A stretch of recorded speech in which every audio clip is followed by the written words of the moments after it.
तो जिन भगत भाई बहनों के दास के पास में फोन आते हैं कि भाई सब कुछ कर रहे हैं फिर भी कोई लाभ नहीं, कोई फायदा नहीं, क्या करें, भक्ति छोड़ें या क्या करें, एंड में फिर वो हमारे पास आते हैं, हमारे नंबरों पे फोन करते हैं, जिनको गुरुद्रोही कहते थे आज से पहले, फिर हर जगह धक्के खा के हमें फोन करते हैं और कहते हैं भगत जी अंतिम समाधान आप लोगों के पास है, हमें क्या करना चाहिए।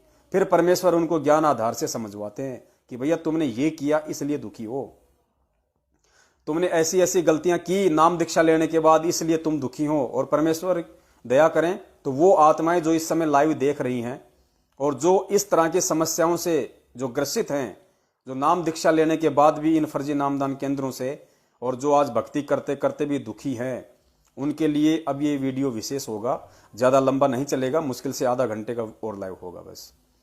तो ध्यान से सुनना और फिर एक गुरु जी का सत्संग भी आपको सुनाएंगे कि वर्तमान में आपको इन फर्जी नामदान केंद्रों को छोड़ के, इन फर्जी आश्रमों को छोड़ के किस प्रकार आपने घर बैठ के भक्ति करनी है। परमात्मा ने बहुत पहले ही हमें समझा दिया था, परमेश्वर ने बहुत पहले ही सत्संगों में बता दिया था कि मेरे सतलोक जाने के बाद, मेरे शरीर छोड़ने के बाद तुमने किसी आश्रमों में धक्के नहीं खाने, तुमने घर बैठ के भक्ति करनी है। और ये वर्तमान का जो समय है 2014 के बाद का, ये उसी चीज की रिहर्सल हो रही है कि मेरे सतलोक जाने के बाद ये आत्माएं इस ज्ञान को किस तरह से लेंगी, किस तरह से इस ज्ञान को समझ के, इस ज्ञान को आधार बना के और किस तरह से इस भक्ति मार्ग पे चलेंगी, या यूं ही आश्रमों में जा जाके धक्के खाती रहेंगी, या यूं ही ज्योति पाठ और दान के नाम पे कुपात्रों को दे दे के अपने कर्म फोड़ती रहेंगी। बहुत इंपॉर्टेंट वीडियो है, शायद आपने अभी तक नहीं सुना होगा, और सुना है तो शायद आपने उसके निष्कर्ष को नहीं जाना होगा।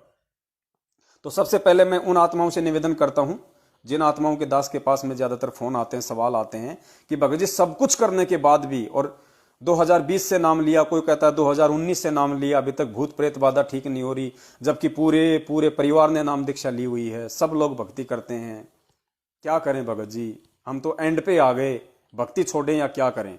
तो काल तो यही चाहता है कि इन आत्माओं को सतगुरु से दूर कर दूं, इनको भक्ति से दूर कर दूं। ये लोग ये सोचें कि हम भक्ति भी कर रहे हैं, सब कुछ कर रहे हैं, फिर भी कोई लाभ नहीं, तो वो हमारे को वास्तविक जो निष्कर्ष है उससे हमारे को दूर रखता है, हमारे को भ्रमित रखता है। अब परमेश्वर ने जिन सत्सेवकों को खड़ा किया संगत में सच्चाई बताने के लिए, लोगों को भक्ति मार्ग पे टिकाए रखने के लिए अपने आने तक, उनमें परमात्मा और इस भक्ति के प्रति वो दृढ़ता बनाए रखने के लिए, तो काल ने देखा कि अब तेरा सत्यानाश होने वाला है और तूने जो जाल फेंका है सतलोक आश्रम मैनेजमेंट हरियाणा के माध्यम से इन आत्माओं के ऊपर, इनको भ्रमित करने के लिए, अब तेरा जाल ये सतगुरु के चूहे काटने वाले हैं।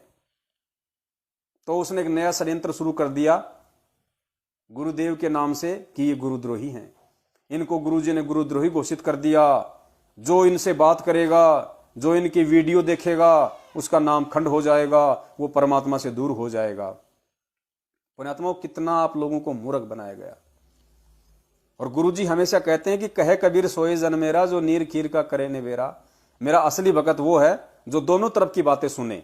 जैसे कोर्ट में जज होता है, जज का काम क्या होता है, उसको पता है कि सामने एक आदमी गलत है, एक आदमी सही है, उसके बाद भी वो दोनों तरफ की बातें, चाहे कितनी ही तारीखें क्यों ना देनी पड़े, वो दोनों तरफ की बातें पूरी सुनता है, सारे सबूत देखता है, सारे प्रमाण देखता है धैर्य के साथ, और उसके बाद फिर वो निष्कर्ष पे निकल जाता है कि वास्तव में कौन आदमी दोषी है, कौन आदमी निर्दोष है।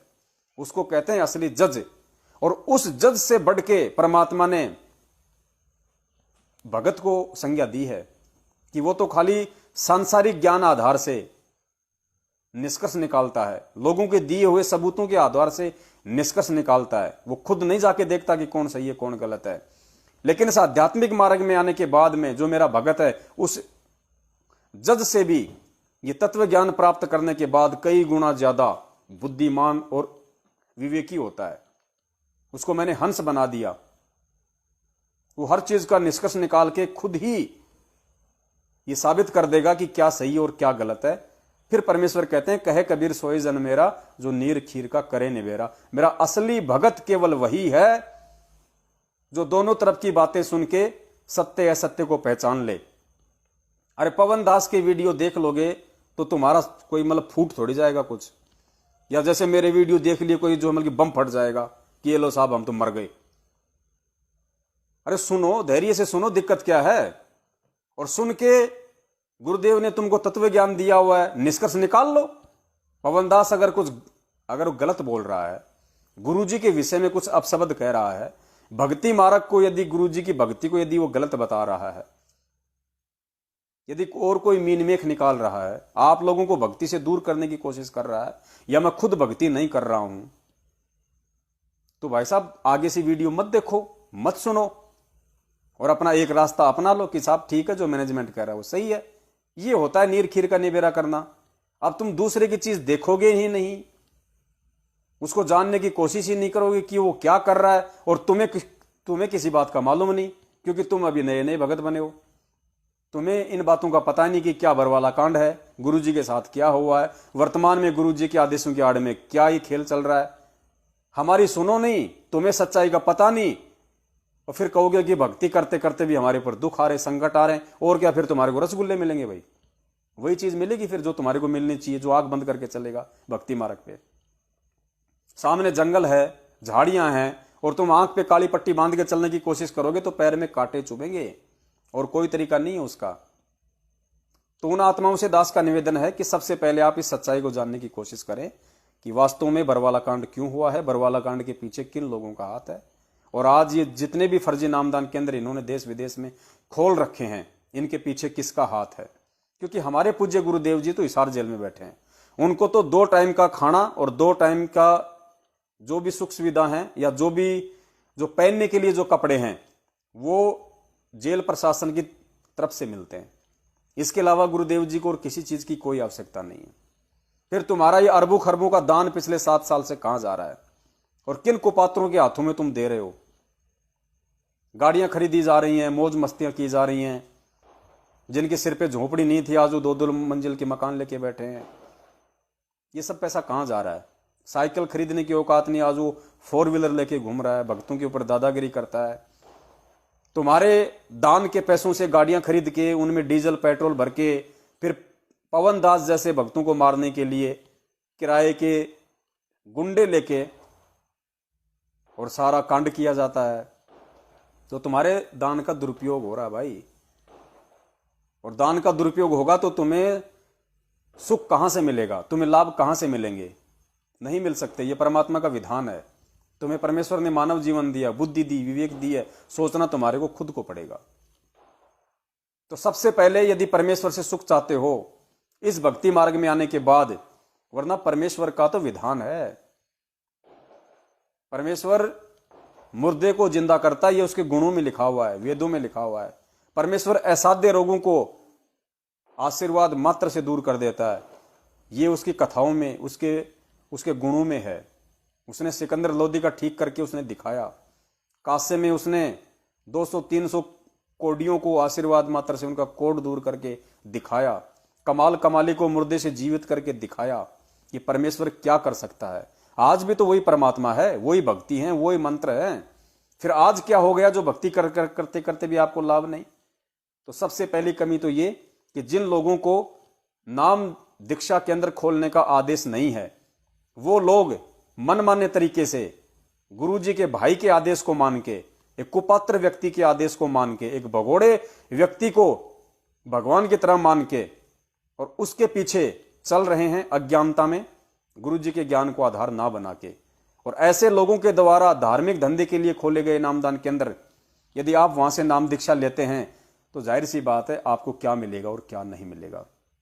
ठीक है, आपने अनजाने में नाम दीक्षा ले ली, आपकी इसमें दास ज्यादा गलती नहीं मानता, क्योंकि परमेश्वर का ज्ञान ऐसा ही है। और नया नया व्यक्ति होता है, वो इन सभी चीजों से अपरिचित होता है, वो भाव में आके नाम दीक्षा ले लेता है। लेकिन नाम दीक्षा लेने के बाद सत्संग तो सुनते हो। उन सत्संगों में गुरुजी ये सारी बातें बताते हैं जो आपको दास बता रहा है, उन्हीं की बताई हुई। उसके बावजूद भी यदि आप उनका पीछा नहीं छोड़ते हो, आप उन कुपात्रों को ज्योति पाठ दान का पैसा करते हो, क्योंकि आपने ज्ञान गंगा में खूब पढ़ा होगा, सत्संगों में खूब सुना होगा कि गुरु बिन माला फेरते, गुरु बिन देते दान, गुरु बिन दोनों निष्फल है, चाहे पूछो वेद पुराण। गुरु बिन माला फेरते, गुरु बिन देते दान। उसके बावजूद भी आप किन लोगों को दान दे रहे हो, आपकी बुद्धि में कभी आई नहीं ये बातें कि गुरुजी तो अपनी वाणी में हमें आदेश दे रहे हैं, रोज हमारे को गुरुजी नित्य नियम में पढ़ा रहे हैं, उसके बावजूद भी हम गुरु को दान ना देके हम गुरु के भाई को दान दे रहे हैं, गुरु की बेटी को दान दे रहे हैं, इन कोऑर्डिनेटरों को दान दे रहे हैं जिनके कर्म कुकर्मों के विषय में हमारे को कुछ पता ही नहीं। उनको कितना विश्वास है भगवान पे, वो गुरु जी को किस रूप में देखते हैं, उस बात का हमें पता ही नहीं। ऐसे कुपात्रों को हम दान दे रहे हैं, तो बताइए तुम्हारे दान का जब दुरुपयोग होगा तो तुम्हें भक्ति करते करते लाभ कहां से मिलेगा। फिर तुम्हारे से रक्तदान करवाया जा रहा, देह दान करवाया जा रहा, तुम्हारे अंगों को फिर ऊंचे दामों में दुनिया वाले व्यापार करते हैं, उसका बिजनेस करते हैं। दास ने आपको एक वीडियो बना के उसके विषय में पिछली बार पूरा समझा दिया था कि किस प्रकार रक्तदान और देह दान करके काल आपको ठग रहा है, किस प्रकार से फिर आपके अंगों का व्यापार होगा, करोड़ों रुपये में देश विदेश में आपकी वो किडनियां बिकेंगी। वो किडनियां प्राप्त करके लोग नया जीवन लेके फिर शराब बीड़ी गुटखा मांस वही जीवन शुरू करेंगे आप लोगों की बदौलत। तो वहां भी काल आपको ठग रहा है, आपकी मर्यादाएं तोड़वा रहा है। फिर ज्योति पाठ का पैसा, अभी आपने गुरुदेव के मुख कमल से सुना कि इस पाठ प्रकाश को करने का अधिकारी वही है, वही व्यक्ति इस पाठ प्रकाश को कर सकता है और उसी महापुरुष की वाणी से आपको लाभ होगा जितना कि लिखने वाला महापुरुष होता है। तो बताइए फिर आम व्यक्ति वहां बैठ के, वो हमारी माता बहनों को बैठा दिया जाता है, कोई भाई बैठ जाता है, 10 मिनट वो बैठ गया, 20 मिनट वो बैठ गया, आधा घंटा वो बैठ गया, कोई सुरीली आवाज में गा रहा है, कोई कैसी आवाज में गा रहा है, हम वहां बैठ के मूर्खों की तरह उनकी बातें सुन रहे हैं। उनकी बातों का असर कहां होगा आपके ऊपर? वो खुद ही ज्ञान आधार से नहीं चल रहे, वो खुद ही ज्ञान आधार से नहीं चल रहे। गुरुजी ने स्पष्ट कह दिया इस वीडियो में कि गरीबदास जी महाराज जी की इन वाणियों को उसी महापुरुष के मुख से सुनने से लाभ होगा जितना बड़ा महापुरुष इन वाणियों को लिखने वाला था। तो लिखने वाले के बराबर तो केवल संत रामपाल जी महाराज जी हैं, क्योंकि वो भी कबीर परमेश्वर थे जो गरीबदास जी के रूप में थे, और वर्तमान में भी कबीर परमेश्वर ही हैं जो संत रामपाल जी महाराज जी के रूप में है। तो बताइए फिर उनके लाभ, उनके द्वारा जो गरीबदास जी महाराज जी के ग्रंथ साहिब का पाठ किया जा रहा है और आप लोग वहां दान का चढ़ावा चढ़ा रहे हो, तो बताइए आपको कितना लाभ मिलेगा और कितना लाभ इस देश और इस दुनिया को मिल रहा है। वरना पुण्यात्माओं विचार करो, परमेश्वर की अमर वाणी का जहां 200 दिन से 300 दिन से जहां पाठ चल रहा है, परमेश्वर उस पूरे देश को हरा भरा कर देता है, हरा भरा। जब तक सतगुरु रामपाल जी महाराज जी थे और जिन्होंने वाणियां की, पाठ की, पता है परमेश्वर ने 2 बार इस सृष्टि को डूबने से बचाया, 2 बार सृष्टि को नष्ट होने से बचाया। वरना काल भगवान 1998 में तहस नहस कर रहा था, जो अब करने वाला है। फिर 2012 में जो भविष्यवाणियां हो चुकी थी वो तहस नहस करने वाला था, लेकिन परमेश्वर ने बचाया, क्योंकि आश्रम में पाठ होते थे, हम सुपात्र को दान दिया करते थे। लेकिन जैसे ही परमात्मा गया 2014, उसके बाद देख लो देश दुनिया की क्या हालत हो गई। और यदि उस परमात्मा के आदेश से यदि वर्तमान में इन फर्जी आश्रमों में पाठ चल रहे हैं, तो पुण्यात्माओं आज ये विकट समस्या नहीं आनी चाहिए, क्योंकि परमेश्वर कहते हैं कि जहां जहां इस परमेश्वर की पाठ चलते हैं, इसकी वाणियां चलती हैं, वहां पे पशु पक्षियों तक को लाभ मिलता है, पेड़ पौधों तक को लाभ मिलता है। तो इस देश दुनिया में तो खुशहाली आ जानी चाहिए थी। कोरोना क्यों आया? अगर भगवान के आदेश से यदि वहां पे पाठ चल रहे हैं तो, क्योंकि सतगुरु के जो परमार्थ के काम होते हैं वो पूरे देश और दुनिया के लिए होते हैं। तो 300 दिन से जहां पाठ चल रहे हैं और एक साथ जहां इतने पाठ हो रहे हैं, वहां क्या हो रहा है इसका उदाहरण दे दिया परमेश्वर ने।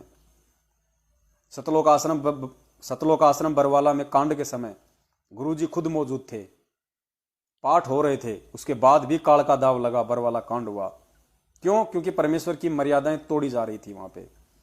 परमेश्वर कहते हैं जब तक हंसा मेरी आना काल लगे ना तेरा बाणा, जब तक मेरा भगत मेरी मर्यादा में, तेरा दाव नहीं लग सकता। लेकिन फिर भी सतलोक आश्रम बरवाला में ही दाव लग गया, जहां खुद साक्षात भगवान बैठा हुआ था। वरना जहां भगवान बैठा हो, काल भगवान की हिम्मत नहीं उस आश्रम की एक ईंट भी उखाड़ सके, लेकिन उसने पूरा आश्रम उखाड़ दिया। भक्तों की अकाल मौत हुई, सब तितर बितर हो गए। क्यों? क्योंकि परमेश्वर अपने वचन में है, परमेश्वर काल के साथ वचनबद्ध है। और परमेश्वर के जो परिवार वाले समझे जाते हैं, कलयुगी परिवार वाले, जो मैनेजमेंट वाले, उन्होंने परमेश्वर के उसी वचन की अवहेलना कर दी। उसने वचन को तोड़ा, उन्होंने गुरु को आम मानुष समझा, आम व्यक्ति समझा उन्होंने गुरु जी को, सारी मनमानियां की उन्होंने। आश्रम में उल्टे कर्म शुरू हो गए, माता बहनों के साथ में नंगे कुकर्म शुरू कर दिए थे इन लोगों ने। बहुत उल्टे कर्म, जिसका जिक्र खुद गुरुजी ने अपने बयानों में किया है। पुलिस वालों के पूछने पर गुरुजी ने कहा कि वो गंदे कर्म मैंने नहीं किए, वो सेवादार और समिति वालों ने किए, खुद गुरुजी ने बयान दिए। इसीलिए तो हम कह रहे हैं कि भैया गुरुजी के बयानों की कॉपी संगत में सार्वजनिक क्यों नहीं कर सकते? क्या हमारे गुरुजी ने कुछ गलत किया है? हमारे गुरुजी निर्दोष हैं, परमेश्वर हैं। वो जो अपने बयानों में बताएंगे सत्य बताएंगे। तो तुम गुरुजी के बयानों की कॉपी संगत में सार्वजनिक क्यों नहीं कर रहे? जबकि ये तो हमारा राइट है, हमारा अधिकार है। गुरुजी हमारे बाप, हमारे पिता हैं। हमें भी ये जानने का अधिकार है कि गुरुजी ने अपने बयानों में क्या कहा, गुरुजी ने किसको दोषी बताया। लेकिन आज 7 साल हो गई, एक भी बयान इन लोगों ने गुरुजी का संगत में सार्वजनिक नहीं किया। और ये संगत की सबसे बड़ी मूर्खता, निकम्मापन है। ये संगत के भय को दर्शाता कि लोग सतलोक आश्रम मैनेजमेंट हरियाणा से किस कदर डरे हुए हैं, जो अपने गुरुदेव की बयानों की फोटो कॉपी तक नहीं मांग सके और ना किसी को दी गई। क्यों? क्योंकि गुरुजी ने अपने बयानों में सतलोक आश्रम मैनेजमेंट हरियाणा को ही दोषी ठहरा रखा है। जब परमात्मा पूरी दुनिया के सामने अपने वीडियो में लाइव बोल सकते हैं, मीडिया के सामने, पूरी दुनिया के सामने उन्होंने कहा कि राष्ट्रीय समाज सेवा समिति मेरी नहीं है और ये जितने भी जो गुंडे खड़े थे मेरे नहीं है, और मुझे भी आश्रम में रोक के रखा था, बंधक बना के रखा हुआ था। स्पष्ट कहा परमेश्वर ने। तो बयानों में क्या कहेंगे? वही कहेंगे जो उन्होंने जाते जाते मीडिया को कहा वीडियो में। इसलिए अपनी पोल खुल जाने के डर से और धार्मिक धंधा बंद हो जाने के डर से सतलोक आश्रम मैनेजमेंट हरियाणा ने, गुरुजी के परिवार वालों ने आज तक 7 साल हो गई गुरुजी के बयानों की फोटो कॉपी संगत में नहीं डाली। और जिनको तुम बहुत बड़ा भगत मानते हो, पुरुषोत्तम सैनी, रामकुमार ढाका, बलजीत, इन सब के बयान आए अखबारों के माध्यम से। इन सब ने गुरुजी के खिलाफ बयान दिए कि रामपाल के कहने पे हमने कमांडो बनाए, रामपाल के कहने पे हमने पुलिस वालों को मारा पीटा। अपने बचाव के लिए गुरुजी को दोषी बनाया इन लोगों ने। और इन्हीं कुकर्मी व्यक्तियों के ये जगह जगह नामदान केंद्र खुले हुए आज। इन्हीं व्यक्तियों ने खोल रखे हैं आज। महेंद्र जैसे भगोड़े ने, जो सबसे बड़ा महाझूठा व्यक्ति बरवाला कांड के समय मीडिया को कह रहा है कि संत रामपाल जी महाराज आश्रम के अंदर नहीं है, हमने स्वास्थ्य इलाज के लिए उनको बाहर भेज रखा है। इतना बड़ा झूठ।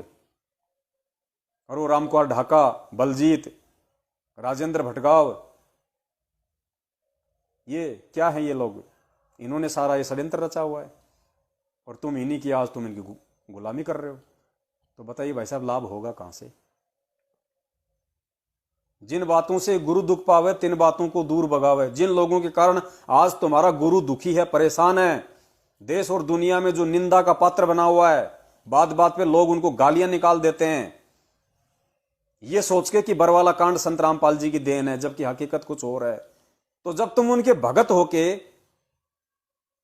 और जब तुम सच्चाई की तहकीकात में नहीं जा रहे और जिसको सच्चाई का पता लग गया उसके बाद वो चुपचाप हाथों में चूड़ियां पहन के बैठा हुआ है, सच को सच कहने की हिम्मत नहीं कर रहा, फिर तुम्हारे भूत प्रेत कहां से निकलेंगे?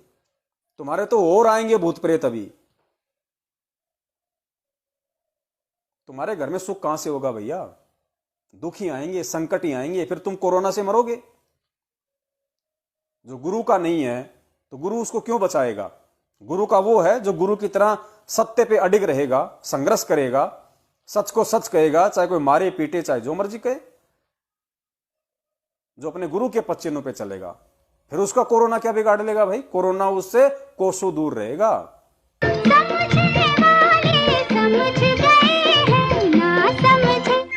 ना समझे वो अनाड़ी है।